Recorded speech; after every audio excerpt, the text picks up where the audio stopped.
శ్రీకృష్ణ పరబ్రహ్మే నమః.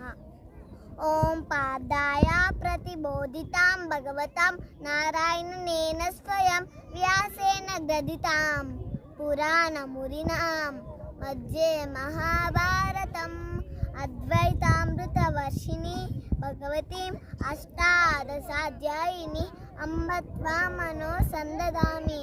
భగవద్గీతే భవద్వేషిణి నమోస్తుతే వ్యాస విశాల బుద్ధే పుల్లారవిందాయ తపత్ర నేత్రే ఏన త్వయ భారత తైల్య పూర్ణః ప్రజ్వాలితో జ్ఞానాయ ప్రదీపః. ప్రపన్న పారిజాతాయ స్తోత్రవైత్రైక పానయే జ్ఞానముద్రాయ కృష్ణాయ గీతామృతదుహే నమః. వసుదేవస్తం దేవం కంసచానూరమర్దనం దేవకీ పరమానందం కృష్ణం వందే జగద్గురుం. శాంతాకారం భుజగశయనం పద్మనాభం సురేశం